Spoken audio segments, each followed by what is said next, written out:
All month, we're honoring the men and women of the Waco Fire Department as they celebrate 150 years of service to the community. And tonight, those who have spent decades serving share what their fire family means to them. This when y'all had when we had that little restaurant up on Tuesdays, former Waco firefighters gather for coffee and conversation. They're definitely family, definitely 100%. I was one of the very youngest ones, and these guys were like big brothers, you know, to me.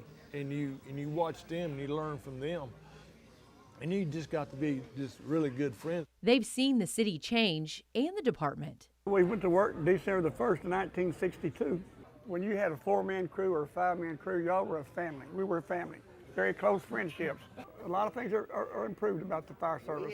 The use of air masks, better protection, station expansion, and even GPS in the 911 system all came along and helped them do their jobs even better. Well, you didn't have air packs. You just laid close to the floor or whatever to get out of the smoke. But it's changed. Like I say, I still go by the fire station just like the deal, the 150.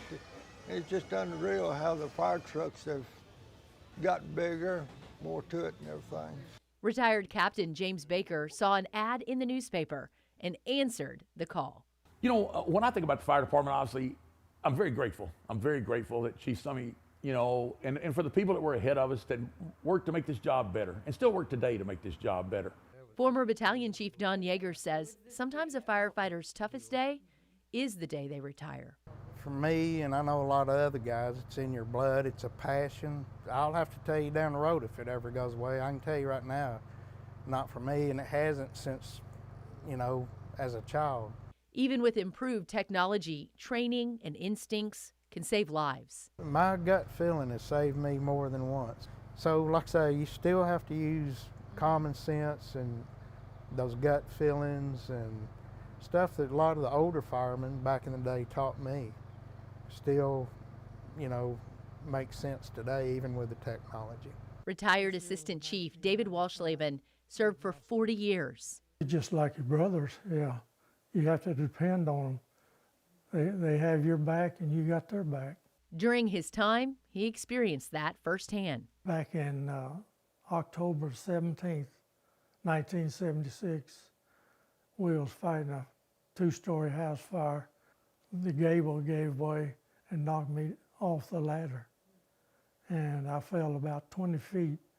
They didn't expect me to live, but it shattered my kneecap and cut my head open up here. But I was out about 3 months and I was back to work again. Back at the coffee shop, the food is filling and the stories are flowing. And I mean, one second I was on the roof, and the next second I was inside the house on fire. Oh, wow. But the stories of station life is what they reminisce about most. Just like Otis said, we're together a third of our lives, and it just becomes part of your life. As long as the bond between firefighters exists, they'll be here, still by each other's side. Are y'all coming next week? Or? Oh, it's every week. Every week. All right, I'll be here maybe, if I'm alive.